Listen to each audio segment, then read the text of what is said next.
दोस्तों, स्वागत है आपका हमारे चैनल द यूनिक वर्ल्ड में अकबर बीरबल की नई मजेदार कहानी शाही रामायण। दोस्तों, बादशाह अकबर के दिमाग में तरह तरह के विचार उठते रहते थे।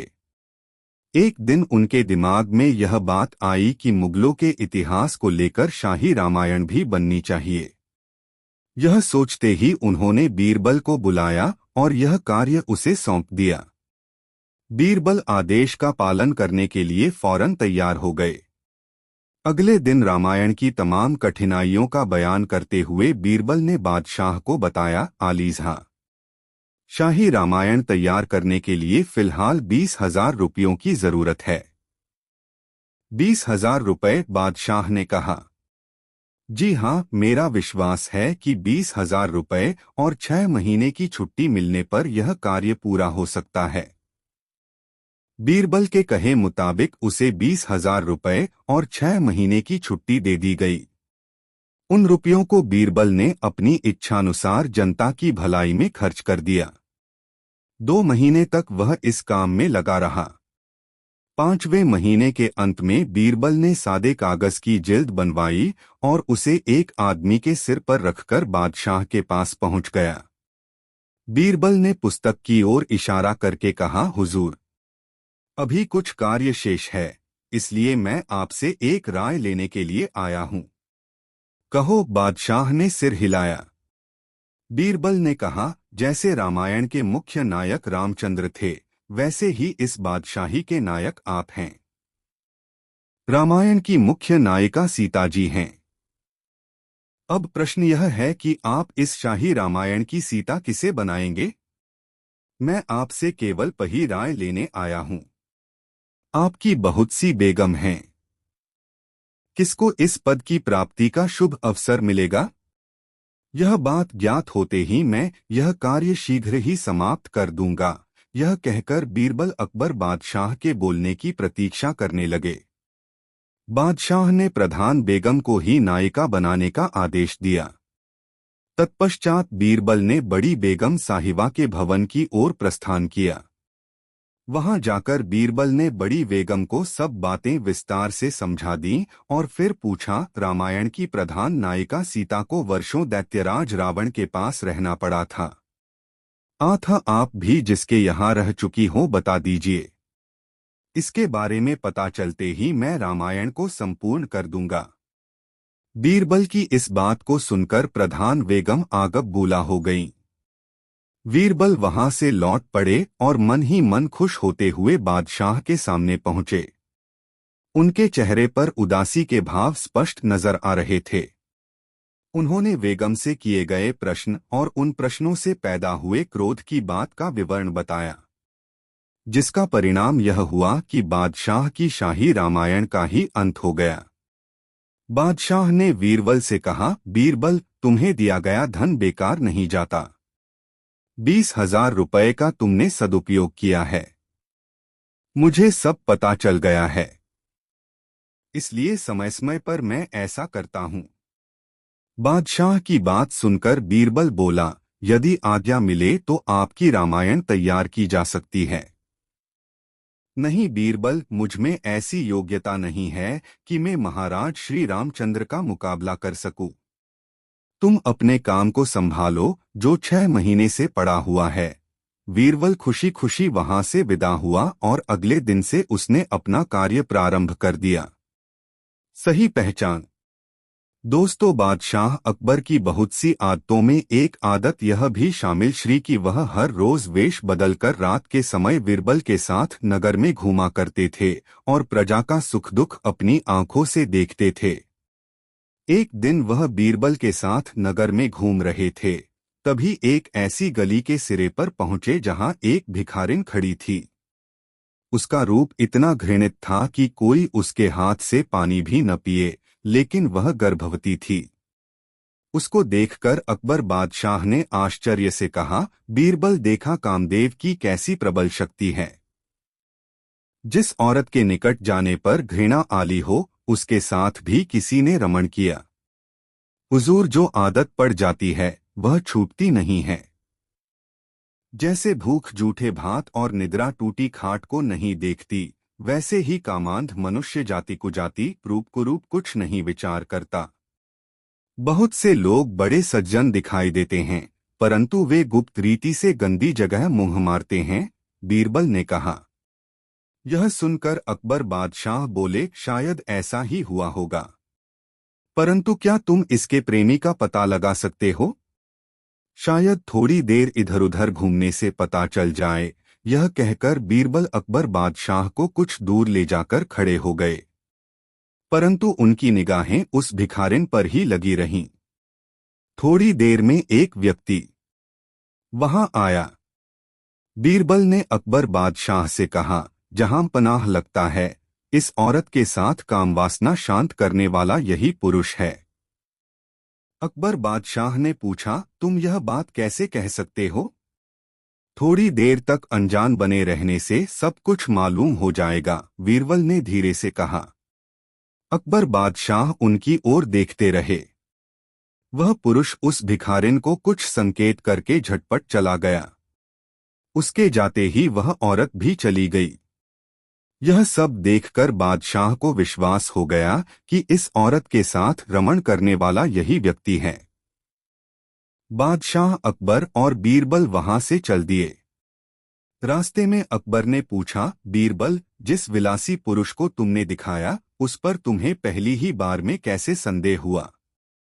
बीरबल बोला, हुजूर, यह देखने की खूबी है। जिस समय हम लोग वहां खड़े थे, मैंने उस आदमी को दूर से आते देखा। उसके पास खाने के लिए तंबाकू थी, परंतु चूना नहीं था। इसीलिए वह चूने के लिए इधर उधर देखता जाता था। इतने में ही उसको संडास से लगा ताजा चूना दिखाई दिया। उसने उंगली से खुरचकर चूने को तंबाकू में मिला लिया। जो आदमी तंबाकू के लिए ऐसी गंदी जगह से चूना लेने में नहीं हिचकिचाया, उसको और किसी बात से कैसे घृणा हो सकती है? इसी से मुझको विश्वास हो गया कि यह व्यक्ति अत्यंत कामातुर है और उस औरत को भोगने वाला है। अकबर बादशाह बीरबल की इस दूरदर्शिता पर बहुत खुश हुए। दोस्तों, वीडियो को एक लाइक जरूर करें। रुई की दलाली में मुंह काला। दोस्तों, एक बार अकबर बादशाह ने देशी कारीगरों की तरक्की के उद्देश्य से बहुत सी रुई इकट्ठी करवाई। इकट्ठी की गई रुई गरीब कारीगरों में बांट दी जाती थी। वे उसे बड़े परिश्रम से काटते थे और सूत बनाकर अकबर बादशाह के यहाँ पहुंचा देते थे। इस कार्य से उनकी जीविका चलती थी। इससे अकबर बादशाह को भी बहुत लाभ था। रुई का भंडारण अकबर बादशाह के लिए आवश्यक था, क्योंकि कारीगरों की इतनी औकात नहीं थी कि वे रुई खरीद सकते। रुई का सालाना हिसाब निकाला गया तो उसमें भारी कमी पाई गई। अकबर बादशाह को इसका पता लगा। उन्होंने बड़े बड़े कर्मचारियों को इसकी जांच के लिए नियुक्त किया। अब पुराने तौर तरीके छोड़कर हर माह की आमदनी व खर्च का हिसाब किताब होने लगा। फिर भी महीने के अंत में रुई कम पड़ जाती थी। अगले दिन अकबर बादशाह के मन में आया कि हटाओ यह बखेड़ा। इस तरह नुकसान उठाकर कितने दिन काम चलेगा। रुई का धंधा बंद करने का आदेश जारी कर दिया गया।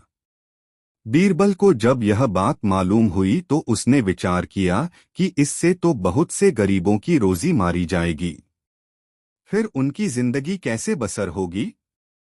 यह सोचकर स्वयं इसकी जांच करनी आरंभ कर दी। वह अकबर बादशाह के पास गया और बोला, हुजूर, मैं रुई चोरों को पकड़ना चाहता हूं। बीरबल की इस बात से अकबर बादशाह अत्यधिक खुश हुए। उन्होंने बीरबल को इसकी आज्ञा दे दी। बाहर से जिन दलालों के मार्फत रुई आती थी, वे सब आपस में मिलकर चोरी करते थे, पर यह बात और लोग नहीं जानते थे। यही कारण था कि जांच पड़ताल का कोई नतीजा नहीं निकला। बीरबल के ध्यान में यह बात आई कि अवश्य ही इसमें कुछ चाल है, नहीं तो इस तरह रुई का घटना कदापि संभव नहीं था। खूब सोच विचार कर बीरबल ने सब दलालों को दरबार में बुलाया। रुई का व्यवसाय बंद करने की घोषणा सुनकर दलाल चिंतित थे, क्योंकि इससे उनको दो तरफा फायदा होता था। बीरबल के एकाएक बुलाने से उनको कुछ संतोष हुआ कि शायद पुनः व्यवसाय चलाने का इरादा हो, इसलिए रायमश्वरे के लिए उन्हें बुलाया गया है। दूसरे दिन दरबार में सभी दलाल जमा हुए। यथासमय सब दरबारी भी आ पहुंचे। दरबार का कार्य आरंभ हो गया। बीरबल ने दलालों को संबोधित कर रुई के व्यवसाय का ब्यौरा सुनाते हुए कहा, रुई के इस तरह घटने से बहुत नुकसान हो रहा है और चोर छिपे तौर पर तो चोरी करते ही हैं, खुलेआम भी अपनी पगड़ी में कुछ न कुछ रुई ठूस लेते हैं। यद्यपि मैं उन्हें अच्छी तरह पहचानता हूँ, फिर भी मैं आम सभा में उनकी बेइज्जती नहीं करना चाहता और उनका नाम भी जाहिर करना नहीं चाहता। बीरबल की यह घुमाव फिराव की बातें चोर दलालों ने समझ लीं। उन्हें ज्ञात हो गया कि बीरबल बड़े ही चतुर हैं और उनकी बातों का पता उन्हें लग गया है। अब वह अवश्य ही उनका भंडाफोड़ कर देंगे। साथ ही पगड़ी में रुई ठूसने की बात से चोरों का मन घबराने लगा। वे परस्पर एक दूसरे से इशारे में कहने लगे कि कहीं उनकी पगड़ी में सचमुच ही रुई तो नहीं चिपकी है। उनमें से एक साथी से न रहा गया। उसने सबसे नजर बचाकर अपनी पगड़ी को ठीक करने के बहाने टटोला। बीरबल की तेज दृष्टि सब पर थी।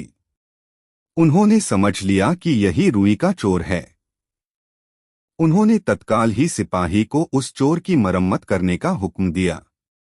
भयभीत होकर उस आदमी ने अपना अपराध स्वीकार कर लिया। बीरबल ने चतुराई से उसके सभी चोर हिस्सेदारों का भी नाम पूछ लिया। सभी पुराने दलाल निकाल दिए गए और चोरी करने वालों को दंड मिल गया। बादशाह अकबर बीरबल की चतुराई पर फूले नहीं समाये। दोस्तों, कहानी कैसी लगी कमेंट में जरूर बताएं। उम्र बढ़ाने का नुस्खा। दोस्तों, एक दिन तुर्किस्तान के बादशाह ने अकबर की बुद्धि की परीक्षा लेने का विचार किया। उसने एक दूत को पत्र देकर सिपाहियों के साथ दिल्ली भेजा। पत्र का आशय था, बादशाह अकबर, मुझे सुनने में आया है कि आपके भारतवर्ष में कोई ऐसा पेड़ पैदा होता है जिसके पत्ते खाने से मनुष्य की आयु बढ़ जाती है। यदि यह बात सच्ची है तो मेरे लिए उस पेड़ के थोड़े से पत्ते भेज दें। बादशाह अकबर पत्र को पढ़कर विचारमग्न हो गए। फिर बीरबल से राय करने के बाद सिपाहियों सहित उस दूत को एक सुदृढ़ किले में बंद करवा दिया। इस प्रकार कैद हुए उनको कई दिन हो गए। एक दिन बादशाह अकबर बीरबल को लेकर उन कैदियों को देखने गए। बादशाह को देखकर उनको अपने मुक्त होने की आशा हुई, परंतु यह बात निर्मूल थी। अकबर उनके पास पहुंचकर बोले, तुम्हारा बादशाह जिस वस्तु को चाहता है वह मैं तब तक उसे नहीं दे सकता जब तक कि इस सुदृढ़ किले की एक दो ईंट न ढह जाए। उसी वक्त तुम लोग आजाद किए जाओगे। तुम्हें खाने पीने की कोई तकलीफ नहीं होगी। मैंने उसका यथोचित प्रबंध करा दिया है। इतना कहकर बादशाह चले गए, परंतु कैदियों की चिंता और बढ़ गई। वे अपने मुक्त होने का उपाय सोचने लगे। कुछ देर तक ये इसी चिंता में डूबे रहे। अंत में ईश्वर वंदना करने लगे। हे भगवान, क्या हम इस बंधन से मुक्त नहीं किए जाएंगे? क्या हमारा जन्म इस किले में बंद रहकर कष्ट भोगने के लिए हुआ था? आप दीनानाथ हैं, आप हम असहायों की भी सुध लीजिए। जैसे जैसे उन्हें अपने मुक्त होने की आशा क्षीण होती गई, वैसे वैसे वे नित्य परमेश्वर से उस किले से मुक्ति के लिए प्रार्थना करने लगे। ईश्वर की दयालुता जग जाहिर है। एक दिन बड़े जोरों का भूकंप आया और किले का कुछ भाग धराशायी हो गया। सामने का पर्वत भी टूटकर चकनाचूर हो गया। इस घटना के पश्चात दूत ने बादशाह के पास किला टूटने की सूचना भेजी। बादशाह को अपना वचन स्मरण हो आया। वे उस दूत को उसके साथियों सहित दरबार में बुलाकर बोले, आपको अपने बादशाह का आशय विदित हो गया और अब उसका उत्तर भी तुमने समझ लिया है। यदि न समझा हो तो सुनो, मैं उसे और भी स्पष्ट किए देता हूं। देखो तुम लोग गिनती में केवल सी हो और तुम्हारी आह से ऐसा सुदृढ़ किला ढह गया। फिर जहां हजारों मनुष्यों पर अत्याचार हो रहा हो, वहां के बादशाह की आयु कैसे बढ़ेगी, बल्कि दिनों दिन घटती जाएगी और शीघ्र ही लोगों की आह से उसका पतन हो जाएगा। हमारे राज्य में अत्याचार नहीं होता। गरीब प्रजा पर अत्याचार न करना और भली भांति उसका पोषण करना ही आयुवर्धक वृक्ष है। बाकी सारी बातें मिथ्या हैं। इस प्रकार समझा बुझाकर बादशाह ने उस दूत को उसके साथियों सहित स्वदेश लौट जाने की आज्ञा दे दी। उन्होंने तुर्किस्तान में पहुंचकर सारी बातें अपने बादशाह की समझावो। अकबर की शिक्षा लेकर वह बादशाह दरबारियों सहित उनकी भूरी भूरी प्रशंसा करने लगा। दोस्तों, वीडियो कैसा लगा कमेंट में जरूर बताएं। 3 एक बूढ़ी स्त्री अपनी विधवा बहू के साथ बीरबल से मिली। उसका बेटा सेना में था और कुछ रोज पहले ही एक लड़ाई में शहीद हो गया था। बुढ़िया उनसे हाथ जोड़कर बोली, सुना है कि शहंशाह अकबर आपकी बात मानते हैं। बेटे के शहीद हो जाने के बाद हम सास बहू बेसहारा हो गई हैं। हमारी कुछ मदद करें। बीरबल ने बुढ़िया को ढांढस बंधाते हुए कहा, आप चिंता न करें। हमारे शहंशाह बड़े ही दयालु हैं। वे आपकी मदद जरूर ही करेंगे। मैं जैसा कहता हूं बस वैसा ही आप करती जाएं। बीरबल के मुख से इतनी बातें सुनकर बुढ़िया अपने घर को लौट गई। दूसरे दिन वह बुढ़िया अपनी बहू को लेकर दरबार में हाजिर हुई। उसने शहंशाह अकबर से विनती की और अपने शहीद बेटे की तलवार भी उनके सामने रख दी। फिर बोली, शहंशाहों के शहंशाह, मेरे बेटे ने युद्ध से कभी मुंह नहीं मोड़ा। यह वही तलवार है जिससे उसने बहुत सारे युद्ध लड़े। इस तलवार को आप अपने शस्त्रागार में सम्मान के साथ रखें। बादशाह अकबर ने उस तलवार को ध्यान से देखा। वह तलवार बहुत पुरानी थी और उसमें जंग भी लगी थी। बादशाह ने मन ही मन सोचा, इस तलवार का क्या मोल। उन्होंने एक सैनिक को हुक्म दिया, यह तलवार इस स्त्री को दे दी जाए और सोने की 5 मोहरें भी। बीरबल को यह सुनकर बड़ा ही आश्चर्य हुआ।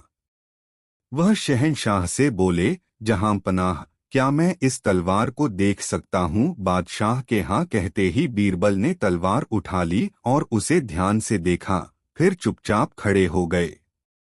शहंशाह अकबर ने बीरबल को देखते हुए पूछा, बीरबल, इस तलवार में ऐसी क्या बात है कि तुमने इसे इतने गौर से देखा और चुपचाप खड़े हो गए?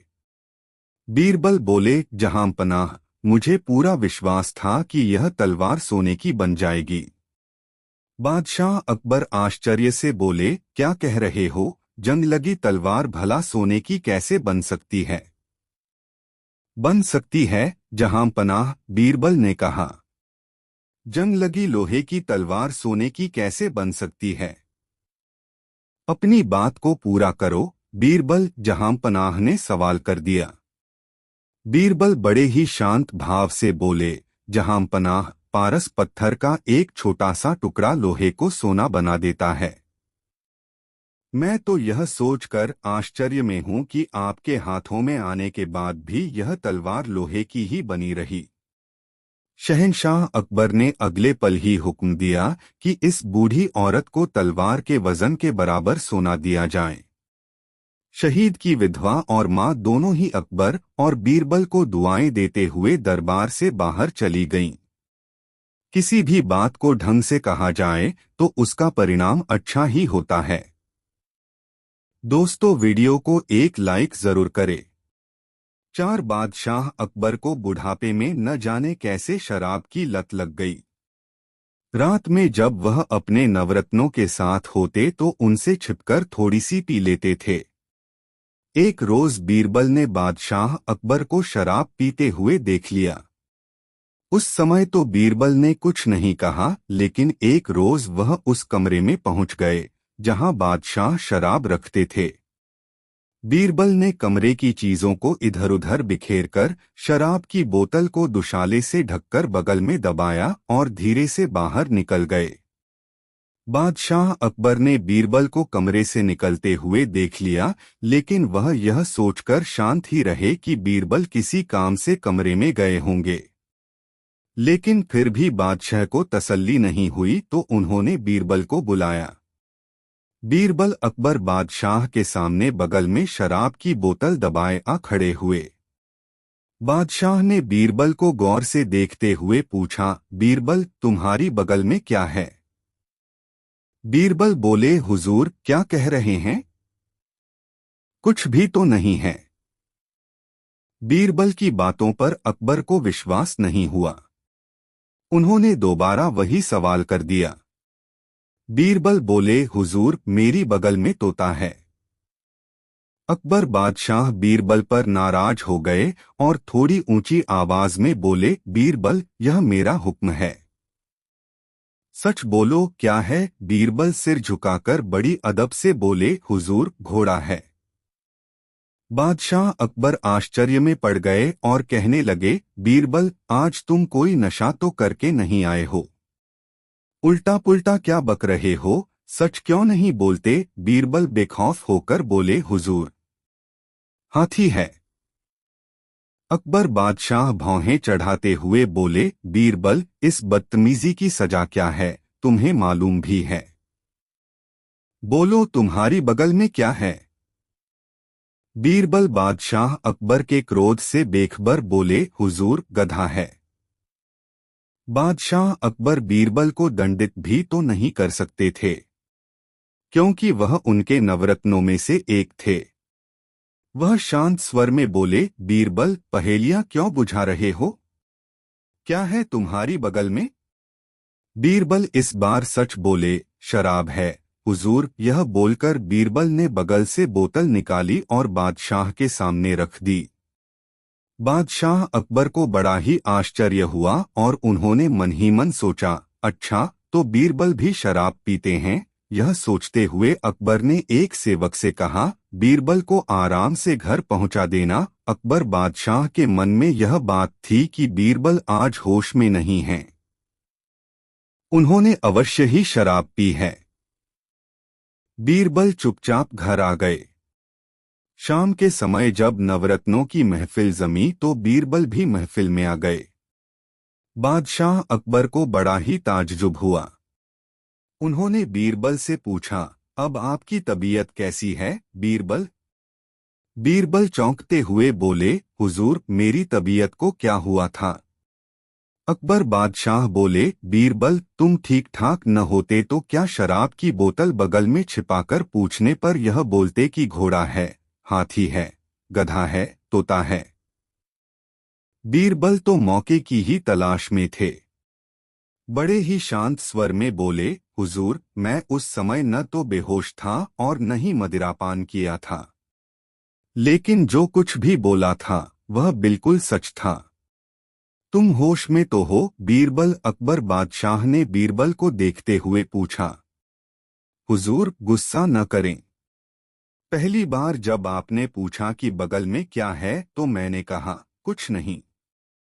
हुजूर यह ठीक ही तो है, पहला प्याला पीने पर आदमी को कुछ भी पता नहीं चलता, किंतु दूसरा प्याला पीते ही उसकी आवाज तुतलाने लगती है। मैंने आपके दोबारा पूछने पर इसीलिए तो कहा था तोता है। शराब का तीसरा प्याला गले से नीचे उतरते ही आदमी घोड़े की तरह हिनहिनाने लगता है, इसीलिए तीसरी बार पूछने पर मैंने कहा था घोड़ा है। चौथा प्याला गले से नीचे उतरते ही आदमी मतवाला हो जाता है, इसीलिए आपके चौथी बार पूछने पर मैंने कहा था बगल में हाथी है। पांचवीं बार जब आपने पूछा कि बगल में क्या है तब मेरा जवाब गधा था, क्योंकि पांचवा प्याला हलक से उतरते ही आदमी गधा बन जाता है। जो चाहो उससे करवा लो, जो चाहो उस पर लाद दो या नाली में फेंक दो। छठवां प्याला हलक से उतरते ही आदमी अपना होश खो देता है, इसीलिए जब आपने छठवीं बार पूछा तो मैंने पूरी बोतल ही आपके सामने रख दी। अपनी हाजिर जवाबी के लिए मशहूर चतुर बीरबल को अकबर ने उठकर गले से लगा लिया। फिर वह उस कमरे में चले गए जहां उन्होंने शराब की बोतल रखी थी। बोतल वहां नहीं थी और कमरे की चीजें बिखरी हुई थीं। बादशाह अकबर को यह समझने में देर न लगी कि यह सब बीरबल का ही किया धरा है और उन्होंने मेरे भले के लिए ही इतना सब कुछ किया। इसके बाद तो अकबर बीरबल से और भी अधिक प्रभावित हुए और न सिर्फ उन्हें इनाम से नवाजा बल्कि बादशाह ने शराब पीनी भी छोड़ दी। दोस्तों, कहानी कैसी लग रही है कमेंट में जरूर बताएं। बीरबल की चतुरता। दोस्तों, एक बार आश्विन के महीने में बीरबल बीमार पड़ा जिस कारण महीनों दरबार में नहीं आया। एक दिन बादशाह को उसे देखने की इच्छा हुई। वह 2 कर्मचारियों के साथ उसके मकान पर गया। बीरबल बादशाह को देखकर बड़ा प्रसन्न हुआ और उसका कुम्हिलाया हुआ हृदय कमल कुछ खिल सा गया। ये आपस में बड़ी देर तक वार्तालाप करते रहे। न बीरबल बादशाह को छोड़ना चाहता था और न बादशाह बीरबल को ही। बातचीत में कई घंटों का समय व्यतीत हो गया। इसी बीच बीरबल को पाखाना मालूम हुआ। ऐसी विवशता के कारण वह बादशाह से कुछ देर की मोहलत लेकर बगल की एक कोठरी में अकबर बीरबल विनोद पाखाना फिरने गया। इस बीच बादशाह के जी में बीरबल के बुद्धि परीक्षा की बात समाई। उसने ख्याल किया कि बीरबल महीनों से बीमार है, शायद उसकी चतुरता में कुछ कमी पड़ गई हो। जानना चाहिए कि अब यह कितना चतुर रह गया है। नौकरों द्वारा उसके पलंग के चारों पायों तले 4 कागज के टुकड़े रखवाकर खामोश रहा। थोड़ी देर बाद बीरबल पाखाने से लौटकर आया और अपनी पलंग पर लेट रहा। बादशाह उसकी परीक्षा के अभिप्राय से इधर उधर की बातें छेड़कर उसे भुलावा देने लगा। बीरबल एक तरफ बादशाह की बातें सुनता जाता था, दूसरी तरफ किसी चीज की खोज में व्यस्त था।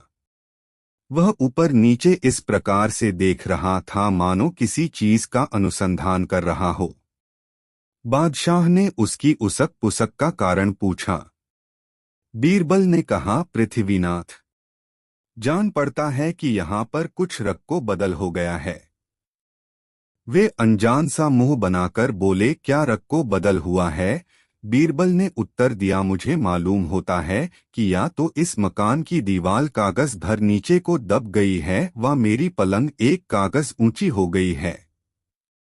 बादशाह ने कहा, हाँ, अक्सर देखा जाता है कि बीमारी की दशा में निर्बलता के कारण लोगों के दिमाग में तुम्हारे समान ही फितूर था जाता है, परंतु दरअसल में वह बात ठीक नहीं रहती। बीरबल ने उत्तर दिया, पृथ्वीनाथ, ऐसा नहीं हो सकता। मैं बीमार हूं तो मेरी बुद्धि बीमार नहीं है।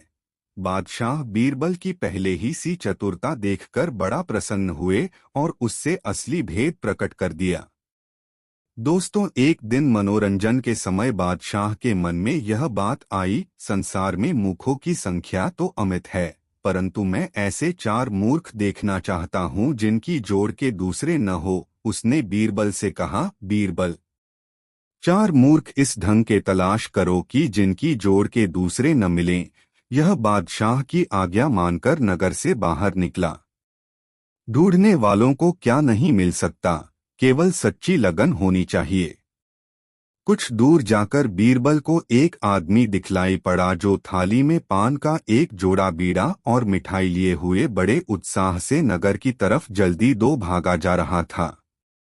बीरबल ने उस आदमी से पूछा, क्यों साहब, यह सब सामान कहाँ लिए जा रहे हो जो आपका पैर खुशहाली के कारण जमीन पर नहीं पड़ता? आपके मर्म को जानने की मुझे बड़ी इच्छा है, अतएव थोड़ा कष्ट कर बतलाते जाइए। उस आदमी ने पहले तो इस ख्याल से कुछ हीला हवाली किया कि कहीं उचित समय पर पहुंचने में देर न हो जाए, परंतु जब बीरबल ने उसे छेड़कर कई बार पूछा तो वह मटक कर बोला, यद्यपि मुझे विलंब हो रहा है, परंतु आपके इतना आग्रह करने पर बतला देना भी जरूरी है। मेरी औरत ने एक दूसरा खसम कर लिया है, उससे उसे लड़का पैदा हुआ है। आज बरही है। मैं उसी का बधावा लिए हुए न्योते में जा रहा हूँ। बीरबल ने उसे अपना नाम बतलाकर रोक लिया और बोला, तुझे मेरे साथ बादशाह के पास चलना पड़ेगा, जब मैं छुट्टी दूंगा तब जाना। वह बीरबल का नाम सुनकर डर गया और लाचार होकर उसके साथ हो लिया। वह उसको साथ में लेकर आगे बढ़ा। दैवयोग से रास्ते में एक घोड़ी सवार मिला। यह आप तो घोड़ी पर सवार था, परंतु अपने सिर पर घास का बंडल ढो रहा था। बीरबल ने उससे पूछा, क्यों भाई, यह क्या मामला है? आप अपने सिर का बोझ घोड़ी पर लाद कर क्यों नहीं ले जाते? उसने कहा, गरीब परवर, इसका कारण यह है कि मेरी घोड़ी गर्भिणी है। ऐसी दशा में उस पर इतना बोझ नहीं लादा जा सकता। मुझे ले जा रही है, यही क्या कम गनीमत है। बीरबल इस घोड़ी सवार को भी अपने साथ ले लिया और दोनों को लिए दिए बादशाह के पास पहुंचा। तब बीरबल बोला, पृथ्वीनाथ, चारों मूर्ख आपके सामने उपस्थित हैं। बादशाह तो दो को ही देख रहा था, अतएव बोला, तीसरा मूर्ख कहाँ है? बीरबल ने कहा, तीसरा नंबर हुजूर का है, जो आपको ऐसे दो मुखों के देखने की इच्छा होती है। चौथा मूर्ख मैं हूँ, जो उन्हें ढूंढकर आपके पास लाता हूँ। बादशाह को बीरबल के ऐसे उत्तर से बड़ी प्रसन्नता हुई और जब उन्हें उनकी मूर्खता का परिचय मिला तो खिलखिलाकर हंस पड़े। दोस्तों, यह वीडियो अपने मित्रों को जरूर सेंड करें। एक दिन बीरबल के मन में उस वस्तु की जानकारी प्राप्त करने की सूझी। वह बीमारी का बहाना कर कई दिनों तक दरबार में नहीं आया। बादशाह ने एक दो दिन तो यह समझकर कि साधारण बीमारी होगी, उसकी कुछ खोज खबर न ली। परंतु जब सोचते सोचते 3-4 दिनों का अरसा बीता और वह नहीं आया तो उन्हें बीरबल को देखने की इच्छा हुई। वे अपने चंद सिपाहियों के साथ बीरबल के मकान पर गए। जब उसे बादशाह के आगमन की सूचना मिली तो झट दूसरे दरवाजे से होकर बाहर निकल गया और लोगों की आंख बचाकर सीधे दरबार में जा पहुंचा। गुप्त मार्ग से जनाने महल में पहुंचकर उस नशीली चीज की तलाश करने लगा। जब बाहर उसका सुराख न लगा तो वक्स की ताली के फिराक में पड़ा। देवात ताली मिल गई। वह एक कोने में अच्छी तरह छिपाकर रखी हुई थी। बक्स का ताला खोलकर उसके अंदर की चीजों को देखा। एक तरफ कोने में एक बोतल रखी हुई मिली। उसे चुपके से बाहर निकालकर अपनी शाल के अंदर छिपा लिया और द्रुत वेग से घर की तरफ राही हुआ। बादशाह को उसके घर वालों से पूछने पर विदित हुआ, थोड़ी देर हुआ दरबार की तरफ गए हैं। यह सुनकर उसको कुछ चिंता सी हुई और बीरबल के जाने का कारण जानने के लिए व्याकुल हो उठा। मन में सोचा, बिना किसी अनिवार्य कारण के बीरबल ऐसी दशा में नहीं जा सकता था। वह अपने साथियों सहित लौटने लगा। अभी 2-4 सीढ़ी ही उतर कर गया था कि सामने से बीरबल आता हुआ दिखाई पड़ा। बीरबल मन ही मन सोचता हुआ आ रहा था कि बादशाह के पूछने पर क्या उत्तर दूंगा। इसी बीच बादशाह की दृष्टि उस पर जो पड़ी और वह वहीं रुक गया। पास पहुंचकर बादशाह ने पूछा, तुम इस समय महल को तर क्यों गए थे और तुम्हारे बगल में यह क्या चीज है? बीरद ने कहा, कुछ तो नहीं। फिर भी बादशाह का शक बही रहा क्योंकि उसकी काख तले चट्टे के भीतर से कोई चीज दिखाई पड़ रही थी। बादशाह ने दोबारा पूछा, बीरबल, झूठा क्यों बोल रहा है? तुम्हारी काख के भीतर कोई चीज अवश्य छिपी हुई है। बीरबल ने कहा, हाँ, वह तोता है। बीरचल के ऐसे रूखे उत्तर से बादशाह को संतोष नहीं हुआ और क्रोधित होकर बोला, तुम्हें आज इतना मजाक क्या सूझी है? बीरबल अविलंब बोला, पृथ्वीनाथ, अश्व है। चादशाह बड़ा हैरान हुआ और भौं चढ़ाकर कहा, मैं देखता हूँ कि आज तुम्हारा दिमाग आसमान पर चढ़ता जा रहा है। बीरबल ने कहा, नहीं नहीं, हाथी है। बादशाह ने कहा, क्या तुमने भांग तो नहीं खाई है? ठीक ठीक समझकर उत्तर दो। बीरबल कब चुप रहने वाला था, बोला, गधा है। गधा। वारंवार बीरबल के टालमटोल की बातें सुनकर बादशाह बहुत ही चिढ़ गया और पूछा, क्या आज तुम पर मृत्यु तो नहीं सवार हो गई है? कांख में की छिपी वस्तु का नाम ठीक ठीक क्यों नहीं बतलाते हो? इस बार बीरबल ने साफ बतला दिया, हुजूर, शराब है। फिर अपनी बगल से बोतल निकालकर बादशाह के हवाले किया। बीरबल ऐसे धर्मपरायण ब्राह्मण के पास शराब की बोतल देखकर बादशाह को आश्चर्य हुआ और उसका कोप कुछ शांत हो गया। वह बीरबल को अपने साथ जनाने महल में लिया ले गया। वहां जाकर देखा तो उसके कमरे की सारी चीजें इधर उधर बिखरी पड़ी हैं, संदूक का ताला भी खुला हुआ है। बादशाह तुरंत ताड़ गया कि इसी को चुराने के लिए बीरबल अकेले में यहाँ आया था, परंतु फिर भी इतने ही से उसे शांति न मिली। उसने विचारा कि यह तो हुई यहाँ की बात, रास्ते में बीरबल अंटसंट क्यों बतलाता था।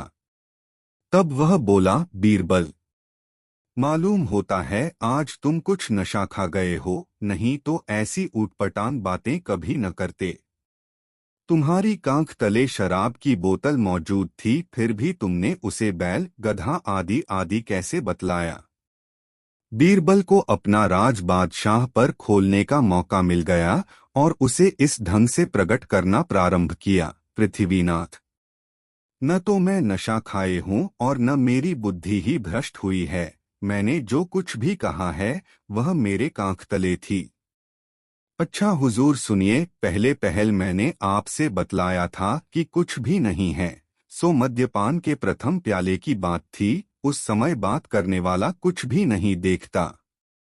दूसरी बार मेरी जबान पर तोते का नाम आपने सुना होगा। इसका अभिप्राय यह था कि दूसरा प्याला पी लेने पर मनुष्य तोते के समान बकने लगता है। फिर मैंने घोड़े का नाम लिया था।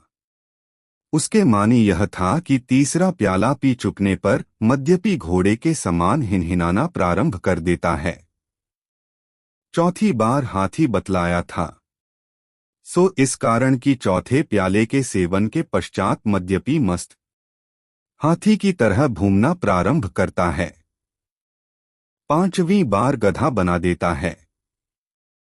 छठवें में मद्यपी नशे में गुप्त हो जाता है, यहाँ तक कि उसको अपने शरीर तक की भी सुधि बुध नहीं रहती। यही कारण था कि अंत में मैंने शराब का नाम लिया था। एक बोतल में केवल 6 प्याला शराब रहती है। प्रत्येक प्याला सेवन के पश्चात मनुष्य की पृथक पृथक दशाएं हो जाती हैं।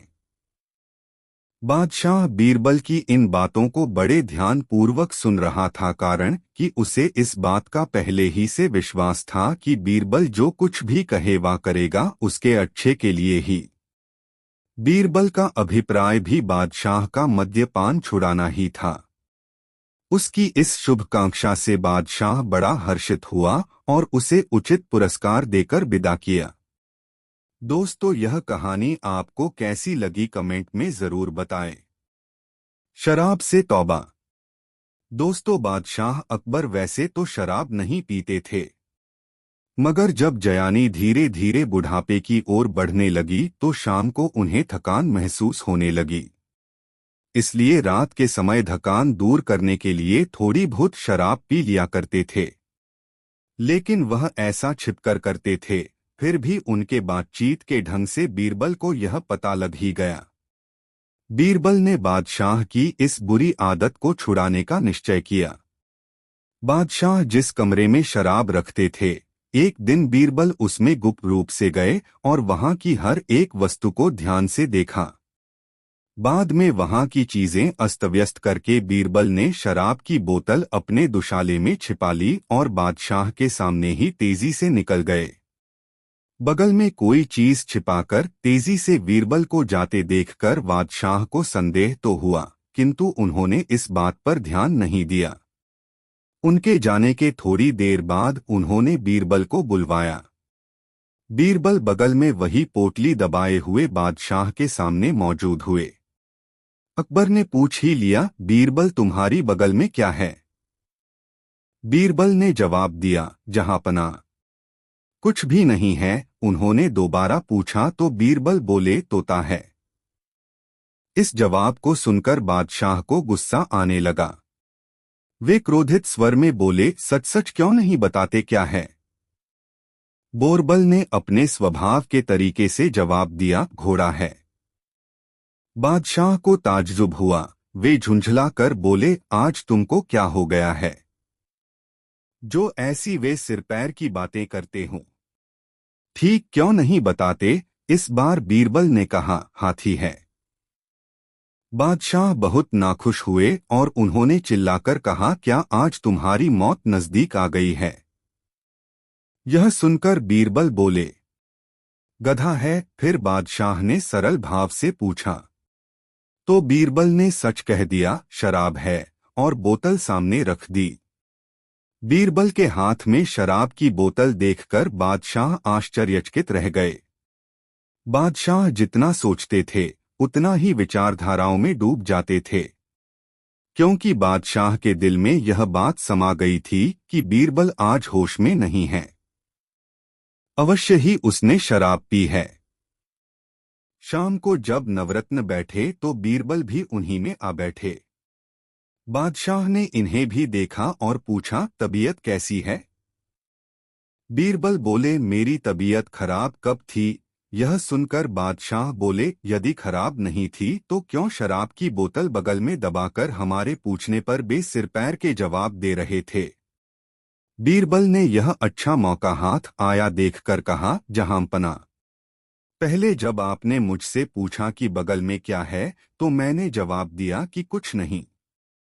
यह बात सच है कि शराब का पहला प्याला पी जाने पर आदमी को कुछ भी नहीं मालूम होता है। दूसरा प्याला पीते ही उसकी जबान तुतलाने लगती है। इसलिए मैंने आपके दूसरे प्रश्न के उत्तर में कहा कि तोता है। फिर शराब का तीसरा प्याला पीते ही शराबी घोड़े की तरह हिनहिनाने लगता है। तभी मैंने आपके तीसरी बार पूछने पर कहा था कि घोड़ा है। उसके बाद चौथा प्याला पीते ही उसकी दशा मस्त हाथी जैसी हो जाती है, इसलिए मैंने कहा कि हाथी है। उसके बाद पांचवा प्याला पी लेने पर वह गधे सरीखा हो जाता है। उसके ऊपर बोझा भी लाद दो और चाहे जहां लेकर चल दो, इसलिए मैंने गधा कहा था। अब रहा छठा प्याला। इसे पीते ही मनुष्य अपनी सारी चेतना खो बैठता है, इसीलिए आखिर में मैंने बोतल हुजूर के सामने रख दी। यह सुनकर बादशाह अकबर बड़े प्रसन्न हुए। उसी वक्त उन्हें शराब पीने की तलब महसूस हुई, क्योंकि यही वक्त उनके रोज के पीने का था। जैसे ही वह अपने उस कक्ष में गए, उन्होंने देखा कि वहां की सारी चीजें इधर उधर बिखरी पड़ी हैं और शराब की बोतल भी वहां से गायब है। बादशाह समझ गए कि बीरबल को यह बात मालूम हो गई है। उसी क्षण और उसी दिन से बादशाह ने शराब पीना छोड़ दिया। दोस्तों, यह कहानियाँ आपको कैसी लगी कमेंट में ज़रूर बताएं। ऐसी और नई कहानी सुनने के लिए हमारे चैनल द यूनिक वर्ल्ड को सब्सक्राइब ज़रूर करें। वीडियो देखने के लिए धन्यवाद।